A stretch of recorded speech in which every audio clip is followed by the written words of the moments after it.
Hi friends, welcome to Tasty Tips. இன்னைக்கு நம்ம பார்க்க போகிறது rich and tasty Malai Kofta gravy restaurant style. அதுக்கு ஃபர்ஸ்ட் நம்ம கிரேவிக்கு ஒரு இதெல்லாம் வதக்கி வைக்கணும். அதை ரெடி பண்ணிடலாம். ஸ்டவ் ஆன் பண்ணிட்டு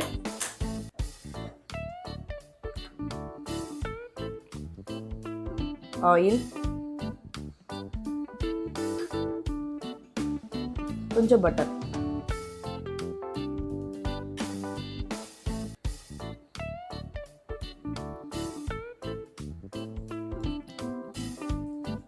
இப்போ ஆனியன் 2 மீடியம் சைஸ் ஆனியனை சாப் பண்ணி வச்சுருக்கோம், அது போட்டுடலாம்.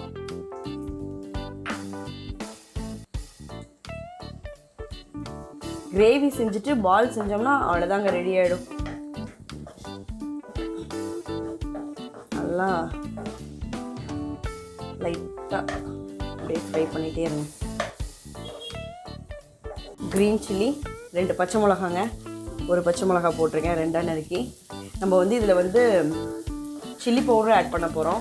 உங்களுக்கு ஒயிட்டாகவே வேணும்னா வெறும் நீங்கள் பச்சை மிளகா மட்டுமே இது பண்ணிக்கலாம். நான் ஒரு லைட் ஆரஞ்சு கலரில் செய்ய போகிறேன். பச்சை மிளகாவும் போட போகிறேன், சில்லி பவுடரும் போட போகிறேன். போட்டோன்னே ஜிஞ்சர் கார்லிக் பேஸ்ட் போட்டுடலாம்.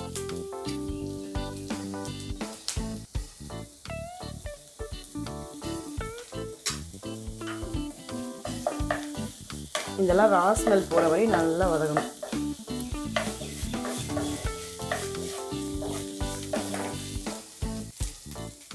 இப்போ நம்ம அடுத்தது தக்காளி சேர்த்துடலாம். 3 தக்காளி ஆட் பண்ணிக்கிறேங்க.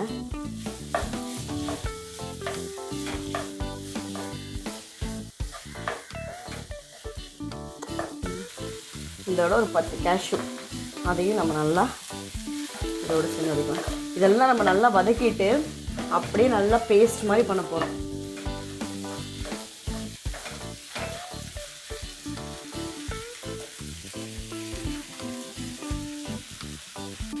பாருங்கள், 1 spoon chilli powder, coriander powder 1 spoon,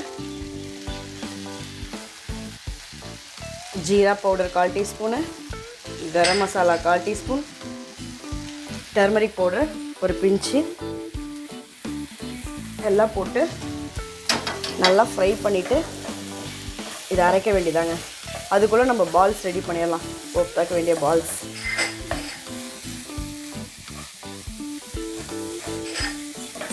இதுக்கு தேவையான சால்ட்டு போட்டுடலாங்க. இப்போ இதை ஆறட்டும். நம்ம நல்லா மிக்சியில் நல்லா பேஸ்ட் மாதிரி பண்ணி எடுத்துக்கலாம். அவ்வளோதாங்க, கிரேவிக்கு ரெடி ஆகிடுச்சு. பாருங்கள், கிரேவிக்கு அந்த மிக்சர்லாம் கூல் ஆகிறதுக்குள்ள நம்ம கோஃப்தாக்கு ரெடி பண்ணிக்கலாம். பாருங்கள், பொட்டேட்டோ நான் பாயில் பண்ணி கிரேட் பண்ணி வச்சுருக்கேன்.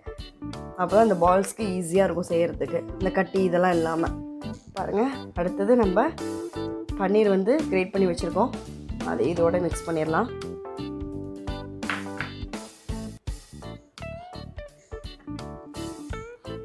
நல்லா இதை ஒரு மிக்ஸ் கொடுத்துருங்க first.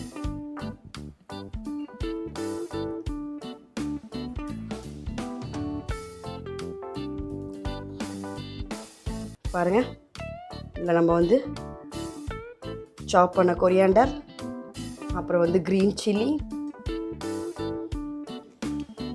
Pepper powder, jeera powder, இதுக்கு தேவையான சால்ட்டு, லைட்டாக சில்லி பவுடர், அப்புறம் சாப் பண்ணி வச்ச நட்ஸு, இதையும் கொஞ்சம் நம்ம பால் செஞ்சு உள்ளேயும் வைப்போம், இப்போயும் கொஞ்சம் ஆட் பண்ணிக்கலாம். அவ்வளோதாங்க, இதெல்லாம் போட்டு நல்லா ஒரு பைண்டிங்காக அழகாக பண்ணலாம். அதுக்கப்புறம் 1 ஸ்பூன் இதோட கார்ன்ஃப்ளவர், அதையே ஆட் பண்ணிக்கோங்க. கார்ன்ஃப்ளவர் இல்லைனா மைதா கூட ஆட் பண்ணிக்கலாம். குழந்தை கொடுக்குறீங்கன்னா கார்ன்ஃப்ளவரே கரெக்டாக இருக்கும். நம்ம எல்லாம் மிக்ஸ் பண்ணி வச்சுருக்கோம். எடுத்து நல்லா ஆயில் எடுத்து ஃபஸ்ட்டு கையை க்ரீஸ் பண்ணிக்கோங்க. அப்புறம் ஒரு பால் மாதிரி எடுத்து நமக்கு பிடிச்ச சைஸ் தாங்க, எப்படி வேணாலும் பண்ணிக்கலாம். பண்ணிவிட்டு லைட்டாக இந்த பூர்ணம் உள்ளே வைப்போம் தெரியுமா, அது மாதிரி வச்சுருங்க. வச்சுட்டு நட்ஸு, பாதாம், முந்திரி, ஒரு திராட்சை வச்சு க்ளோஸ் பண்ணிடுங்க.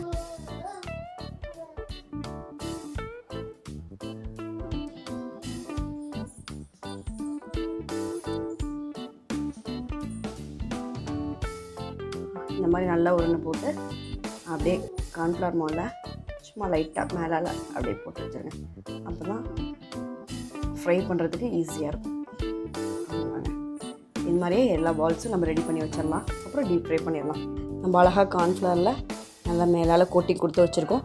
இன்னொரு ஷேப்லேயும் செஞ்சு வச்சுருக்கேன், சிலிண்ட்ரிக்கல் ஷேப்லேயும் செஞ்சு வச்சுருக்கேன். இப்போ நம்ம வந்து கிரேவி ரெடி பண்ணிடலாம். கிரேவி ரெடி பண்ணிட்டா இதை ஃப்ரை பண்ணி அதை போட வேண்டியதான். நம்ம கிரேவிக்கு ஆயில் ஊற்றிட்டு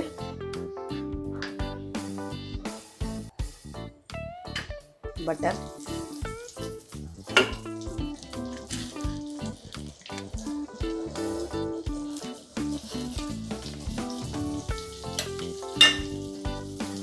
பாருங்கள் தாளிக்கிறதுக்கு என்ன வச்சுருக்கேன்னா, ஃபஸ்ட்டு நம்ம ஜீரகம்,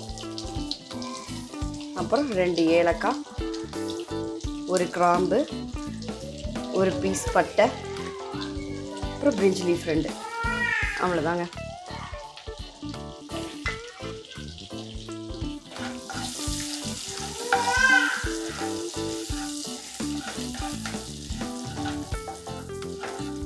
பார்த்திங்களா, நம்ம கிரேவிக்கு வந்து கேஷ்யூ, ஆனியன், டொமேட்டோ போட்டு அதை வச்சுருந்தோம் இல்லையா, வதக்கிட்டு அதை நல்லா பேஸ்ட் பண்ணி வச்சுருக்கேன், நல்லா திக் பேஸ்ட்டாக. இப்போ இதை ஊற்றிடலாம்.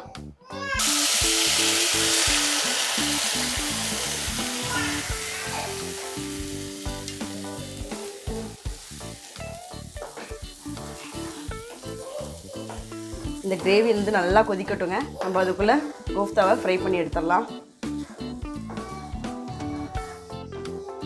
பாருங்கள், நம்ம ஆயில் ஊற்றி டீப் ஃப்ரை பண்ண போகிறோம். இப்போது கோஃப்தாவை நல்லா ஆயில் ஹீட் ஆகட்டும்.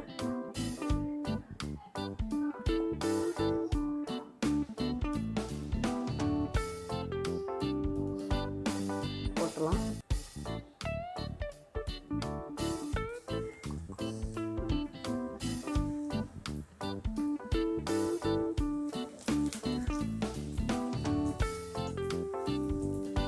ஆயில் வந்து கரெக்டாக அளவோடு தாங்க ஊற்றிருக்கேன்.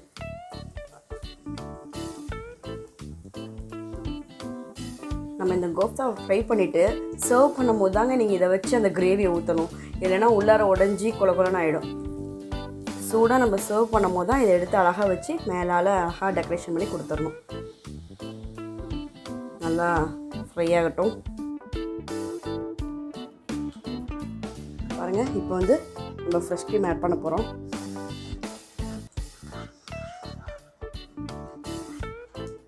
ஆட் பண்ணிட்டு தண்ணி வேணும்னா கொஞ்சோண்டு ஊற்றிக்கலாம்.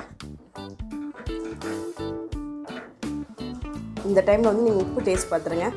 பார்த்துட்டு சுகர் 1 ஸ்பூன், சுகர் வந்து 1 ஸ்பூன் ஆட் பண்ணிக்கலாம்.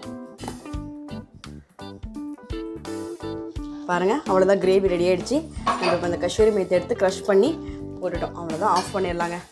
சூப்பரான கிரேவி ரெடி ஆகிடுச்சு. இப்போ எப்படி சர்வ் பண்ணுறதுங்கிறத நான் சொல்லிடுறேன்.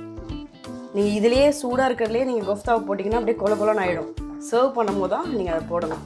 பாருங்கள், கோஃப்தாவை நம்ம டீப் ஃப்ரை பண்ணி எடுத்து வச்சுருக்கோம். இப்போ எப்படி சர்வ் பண்ணணும்னா, ஏதோ ஒரு ஷேப் நீங்கள் எடுத்துக்கோங்க. எடுத்து ஃபஸ்ட்டு நம்ம பவுலில் போட்டுட்டு, அப்புறமா பாருங்கள், நம்ம ஃப்ரை பண்ண கோஃப்தாவை போட்டுட்டு கிரேவி எடுத்து இது மேலே சர்வ் பண்ணும் போது தாங்க போடணும். நல்லா அப்படி மேலே போட்டுட்டு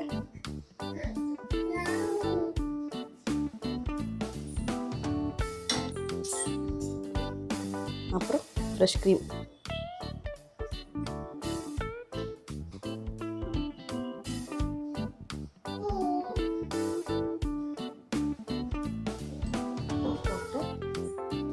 அப்புறம் கொஞ்சோண்டு கொரியாண்டர் எடுத்து சூப்பரான டேஸ்டியான ரிச்சான மலாய் கோஃப்தா கிரேவி ரெடி ஆகிடுச்சுங்க. கண்டிப்பாக வீட்டில் செஞ்சு கொடுங்க. பிள்ளைங்கள்லாம் செம்மையாக சாப்பிடுவாங்க. பிடிச்சிருந்துச்சுன்னா லைக் பண்ணுங்கள், ஷேர் பண்ணுங்கள், சப்ஸ்கிரைப் பண்ணுங்கள், மறக்காமல் பெல் பட்டனை ப்ரெஸ் பண்ணுங்கள். நீங்கள் இதை வந்து ஃபுல்காக்கு, கீ ஃபுல்கா, பட்டர் நான், அதுக்கப்புறம் பார்த்தீங்கன்னா புலாவ், எல்லாத்துக்கும் கீ ரைஸ், எல்லாத்துக்கும் செம்ம காம்பினேஷனுங்க. செம்மையாக இருக்கும். இப்போ நான் கட் பண்ணி காமிக்கிறேன் பாருங்கள். சூப்பராக இருக்குங்க. அப்படியே அந்த உள்ளே வச்ச ட்ரை ஃப்ரூட்ஸோடு செம்மையாக இருக்குங்க.